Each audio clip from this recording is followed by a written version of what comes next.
사랑하는 성도 여러분, 그리고 진리의 말씀을 사모하는 모든 분들께 주님의 이름으로 문안드립니다. 오늘 우리는 혼란스러운 시대를 살아가는 우리 자신과 우리 사회를 위한 하나님의 해답이 무엇인지 함께 묵상하는 귀한 시간을 갖고자 합니다. 본격적인 말씀에 앞서 잠시 여러분의 도움이 필요합니다. 여러분이 지금 누르시는 구독과 좋아요, 그리고 이 말씀을 주변에 공유하는 작은 행동 하나하나가 어둠 속에서 빛을 찾는 또 다른 영혼에게 복음의 씨앗을 심는 귀한 사역이 될 수 있습니다. 여러분의 손길을 통해 하나님의 은혜가 더 널리 퍼져나가길 소망하며 참여하시는 모든 분들의 삶에 하나님의 놀라운 축복이 함께하기를 기도합니다. 오늘날 우리가 살아가는 이 시대는 그 어느 때보다 큰 영적, 도덕적 위기에 직면해 있습니다.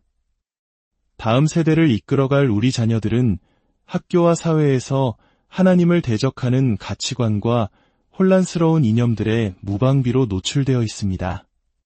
신성한 가정의 가치는 흔들리고 있으며 진실보다는 거짓 선동이 힘을 얻는 안타까운 현실을 마주하고 있습니다.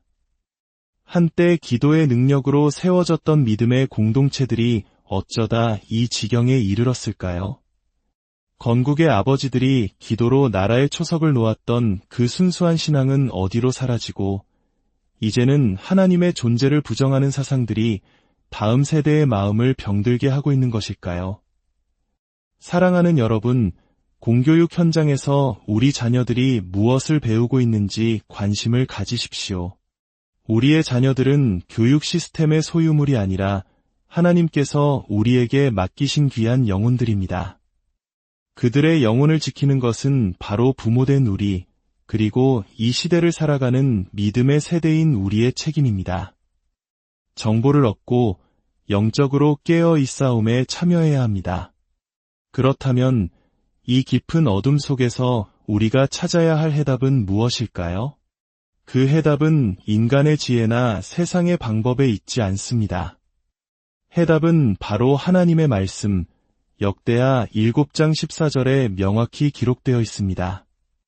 우리 함께 이 약속의 말씀을 읽어보겠습니다. 내 이름으로 일컫는 내 백성이 그들의 악한 길에서 떠나 스스로 낮추고 기도하여 내 얼굴을 찾으면 내가 하늘에서 듣고 그들의 죄를 사하고 그들의 땅을 고칠지라. 이 말씀은 단순한 위로의 말이 아닙니다.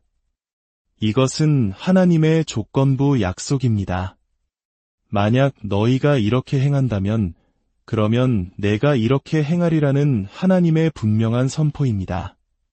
만약 내 백성이 기도한다면, 만약 내 얼굴을 구하며 악한 길에서 떠난다면 바로 그때 내가 하늘에서 듣고 그들의 죄를 용서하며 병든 이 땅을 치유하겠다는 것입니다. 이 땅은 치유가 필요합니다. 우리의 가정, 우리의 사회, 우리의 조국에는 하나님의 치유의 손길이 절실합니다. 위대한 약속의 원리는 성경 전체를 관통하고 있습니다. 마태복음 16장 24절에서 예수님은 말씀하십니다. 누구든지 나를 따라오려거든 자기를 부인하고 자기 십자가를 지고 나를 따를 것이니라. 마태복음 18장 19절에서는 이렇게 약속하십니다. 너희 중에 두 사람이 땅에서 합심하여 무엇이든지 구하면 하늘에 계신 내 아버지께서 그들을 위하여 이루게 하시리라. 또한 마태복음 21장 21절에서는 믿음의 힘에 대해 말씀하십니다. 만일 너희가 믿음이 있고 의심하지 아니하면 이 산더러 들려 바다에 던져지라 하여도 될 것이요. 이 모든 말씀이 가리키는 단 하나의 해답이 있습니다. 그것은 바로 기도입니다. 이 땅의 회복은 하나님의 집, 바로 교회로부터 시작되는 영적 대각성 기도 운동에서 비롯됩니다. 지금 우리 사회를 파괴하려는 어둠의 세력을 결박하고 살아계신 하나님께 부르짖는 기도가 시작될 때 비로소 희망의 빛이 보이기 시작할 것입니다. 함께 기도하겠습니다. 거룩하신 하나님 아버지, 오늘 우리에게 주신 생명의 날과 진리의 말씀을 감사드립니다. 어둠 속에서 길을 잃고 비틀거리는 우리 사회를 불쌍히 여겨 주시옵소서. 이 시간 예수 그리스도의 보혈로 말미암는 완전한 구원의 영광스러운 빛으로 우리를 인도하여 주시옵소서. 예수님의 이름으로 기도합니다. 아멘. 성경은 시편 33편 12절에서 여호와를 자기 하나님으로 삼은 나라 곧 하나님의 기업으로 선택된 백성은 복이 있도다 라고 선언합니다. 한때 우리 대한민국은 전 세계가 주목하는 기도의 나라, 부흥의 나라였습니다. 새벽마다 교회의 종탑은 나라와 민족을 위해 기도하는 성도들의 부르짖음으로 가득 찼고 그 기도의 힘이 전쟁의 폐허 위에서 한강의 기적이라는 놀라운 부흥을 이끌어냈음을 우리는 기억합니다. 1960년대까지만 해도 학교와 공공기관, 심지어 운동 경기가 시작되기 전에도 기도로 시작하는 것이 당연한 문화였습니다. 십계명은 법정과 공공건물에 새겨져 사회의 도덕적 기준이 되었습니다. 그러나 어느 순간부터 우리는 하나님을 우리 삶의 중심에서 밀어내기 시작했습니다. 세속적인 가치관이 교회를 침범하고 기도의 불길은 서서히 식어갔습니다. 그 결과 우리는 지금의 영적 혼란을 겪고 있습니다. 한때 제가 어린 시절 학교에 다닐 때만 해도 매일 아침 조회 시간은 기도로 시작했고 성경 구절을 함께 읽었습니다. 우리는 자랑스럽게 태극기를 향해 경례하며 애국가를 불렀습니다. 하지만 오늘날 애국심은 조롱의 대상이 되고 국가의 정체성을 부정하는 목소리가 커지고 있습니다. 사랑하는 성도 여러분, 우리 자녀들의 미래, 우리 교회의 미래, 이 나라의 미래가 바로 지금 우리의 두 어깨에 달려 있습니다. 우리는 어떻게 이 영적 싸움에서 승리할 수 있을까요?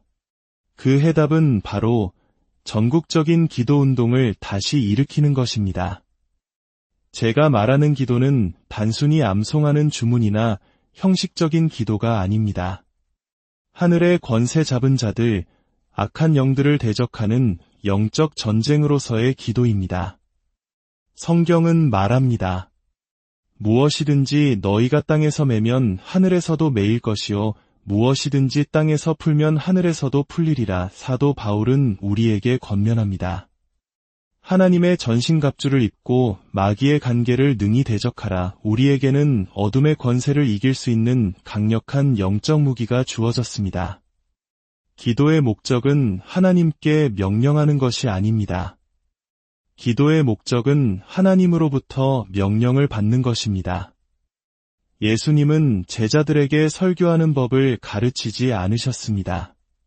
하지만 그들은 세상을 뒤집어 놓았습니다. 예수님은 제자들에게 기도하는 법을 가르치셨습니다. 제자들이 주여, 우리에게도 기도를 가르쳐 주옵소서라고 간청했던 이유가 무엇일까요? 그들은 예수님께서 기도하실 때 죽은 자가 무덤에서 걸어 나오고 저는 자가 걷고 보지 못하는 자가 눈을 뜨며 귀신들이 두려움에 떠는 것을 보았기 때문입니다. 그 목수의 아들에게는 세상이 감당할 수 없는 권능이 있었습니다.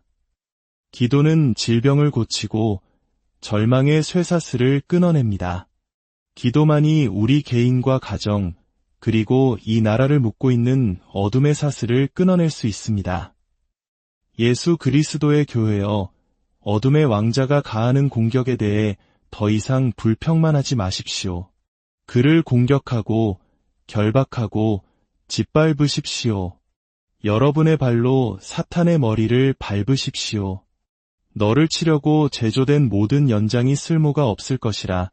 주님께 영광의 찬양을 올려드립시다. 구약 성경에서 가장 강력한 구절 중 하나인 이사야 45장 11절을 보십시오. 하나님께서 선지자 이사야를 통해 말씀하십니다.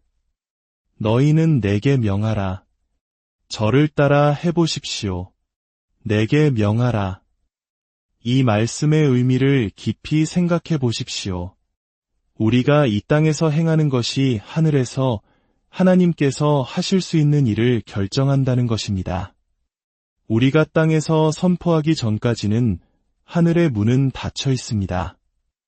왜냐하면 하나님께서는 우리에게 자유의지를 주셨고 그 결정을 결코 강제로 바꾸지 않으시기 때문입니다. 여러분에게는 하나님의 말씀을 붙들고 마귀를 대적하여 쫓아낼 권세가 있습니다. 승리는 이미 우리의 것입니다. 싸움은 시작되었습니다.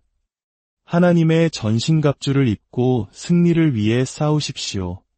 예수 그리스도께서 다시 오실 때 그분은 어느 한 편을 들기 위해 오시는 것이 아닙니다. 절대적인 권능으로 모든 것을 통치하기 위해 오십니다. 세상을 바꾸는 기적은 당신이 기도할 때 일어납니다. 정치적, 도덕적 부패로부터 우리 사회를 어떻게 구할 수 있을까요? 진정한 기독교를 가장한 가짜 기독교로부터 어떻게 우리 자신을 지킬 수 있을까요? 오늘날 많은 교회들이 죄를 고백하고 버리라고 가르치는 대신 죄 안에서 안주하는 법을 가르칩니다. 그러나 죄를 자백하고 버리지 않는다면 아무리 어메이징 그레이스를 오래 부른다 해도 우리는 여전히 길 잃은 영혼일 뿐입니다. 이 모든 문제의 해답은 바로 온전한 헌신에서 시작됩니다. 여호수아 3장 5절은 그 비밀을 알려줍니다. 너희는 자신을 성결하게 하라. 여호와께서 내일 너희 가운데에 기이한 일들을 행하시리라. 헌신이란 무엇입니까? 헌신은 예수 그리스도의 주되심 앞에 완전히 항복하는 것입니다. 우리의 시간, 재능, 재물을 포함한 모든 것을 하나님께 드리는 것입니다. 기억하십시오. 이 세상 어떤 것도 우리의 것이 아닙니다. 우리 자신조차도 우리의 것이 아닙니다. 성경은 너희는 값으로 산 것이 되었으니 라고 말씀합니다. 그 값은 바로 예수 그리스도의 피값입니다. 일주일에 한 번 90분 동안 교회에 와서 예배드리는 것이 헌신의 전부가 아닙니다. 교회 역사상 위대한 부흥을 이끌었던 조나단 에드워즈는 1723년 자신의 삶을 주님께 온전히 바치기로 서원하며 그 내용을 종이에 기록했습니다. 하박국 2장 2절 말씀처럼 이 묵시를 기록하여 명백히 새기라는 말씀을 실천한 것입니다. 그 헌신의 결과 그는 진노하시는 하나님의 손에 붙들린 죄인들이라는 단 한 번의 설교로 미국 땅의 제1차 대각성 운동이라는 영적 부흥의 불길을 일으켰습니다. 수십만 명의 영혼이 주님께 돌아왔습니다. 한 사람의 온전한 헌신이 나라 전체를 바꾸었습니다. 더욱 놀라운 것은 그의 후손들을 통해 나타난 하나님의 축복입니다. 그의 후손들 가운데 300명 이상의 목회자와 선교사, 120명의 대학 교수, 60명의 저술가, 30명의 판사, 14명의 대학 총장, 그리고 3명의 국회의원과 1명의 부통령이 배출되었습니다. 이것이 바로 한 사람의 헌신된 삶이 가져온 열매입니다. 이 이야기는 먼 나라의 이야기가 아닙니다. 바로 우리 대한민국에도 살아있는 증인이 있습니다. 1990년대 초 저는 한 집회에서 한국의 자랑스러운 목회자이신 조용기 목사님의 설교를 들을 기회가 있었습니다. 당시 수십만 명이 모이는 세계 최대의 교회를 이끌고 계셨던 그분은 참석자들에게 이렇게 도전하셨습니다. 하나님께서 여러분의 삶을 통해 이루시길 원하는 비전을 종이에 명확하게 기록하십시오. 그러면 하나님께서 그것을 이루어 주실 것입니다. 저는 그 말씀에 큰 감동을 받아 아내와 함께 그 자리에서 성경책 뒤편에 우리의 비전을 적기 시작했습니다. 당시에는 절대 불가능해 보였던 꿈들이었습니다. 하지만 오늘 이 자리에서 간증합니다. 우리가 그때 적었던 모든 것들을 하나님께서는 이루어 주셨을 뿐만 아니라 우리가 감히 상상하지도 못했던 훨씬 더 위대한 일들을 행하셨습니다. 사랑하는 여러분, 여러분의 비전 목록에는 무엇이 적혀 있습니까? 하나님, 언젠가 좋은 일 좀 해주세요. 와 같은 막연한 기도를 멈추십시오. 기도는 구체적이어야 합니다. 하늘에 계신 우리 아버지라고 기도할 때 우리는 수많은 신들 가운데 오직 한 분이신 창조주 하나님, 아브라함과 이삭과 야곱의 하나님께 기도하고 있음을 분명히 선포하는 것입니다. 크게 생각하고 크게 구하십시오. 시편 37편 4절은 약속합니다. 또 여호와를 기뻐하라. 그가 내 마음의 소원을 내게 이루어 주시리로다. 하나님은 지금도 여러분이 구하기를 기다리고 계십니다. 인생의 가장 큰 비극은 구하지 않았기 때문에 응답받지 못한 기도들입니다. 불가능한 것을 위해 기도하는 것이 교만이 아닙니다. 그것은 하나님이 능히 행하실 수 있음을 믿는 믿음의 표현입니다. 오히려 그 이하의 것을 구하는 것이 하나님을 모독하는 것입니다. 미션 임파서블, 즉 불가능한 임무야말로 하나님의 전문 분야입니다. 수십 년 전 우리가 아주 작은 교회였을 때 저는 전 세계를 향한 텔레비전 선교 사역을 시작하겠다고 선포했습니다. 많은 사람들이 비웃었습니다. 하지만 지금 우리는 그 사역을 감당하고 있습니다. 여러분이 필요로 하는 것이 무엇입니까? 믿음으로 구하고 받으십시오. 내 이름으로 일컫는 내 백성이 스스로를 낮추고 기도하면 내가 하늘에서 듣고 그들의 땅을 고칠 것입니다. 살아계신 하나님께 영광의 함성을 올려드립시다. 그 거룩하신 이름을 찬양합시다. 이제 주님의 이름으로 여러분을 축복합니다. 이제 주님께서 여러분에게 복을 주시고 여러분을 지키시기를 원합니다. 주님께서 그의 얼굴을 여러분에게 비추사 은혜 베푸시기를 원하며 주님께서 그 얼굴을 여러분에게로 향하여 드사 평강 주시기를 원합니다. 하나님께서 그의 이름을 위하여 이의 길로 여러분을 인도하고 계심을 믿으십시오. 그의 능력과 임재가 여러분을 정복자보다 더 위대하게 만드심을 한치의 의심도 없이 믿으십시오. 하늘에 계신 우리 아버지는 여러분보다 앞서가시며 모든 원수를 물리치셨습니다. 여러분의 무거운 짐을 주님께 맡기면 그분께서 그 짐을 대신 지시고 여러분을 안전하게 인도하실 것입니다. 이제 주님의 선하심과 인자하심이 여러분의 삶에 충만히 임하여 그분께서 이미 주신 승리 안에서 담대히 걸어가시기를 예수 그리스도의 권세 있는 이름으로 축원합니다.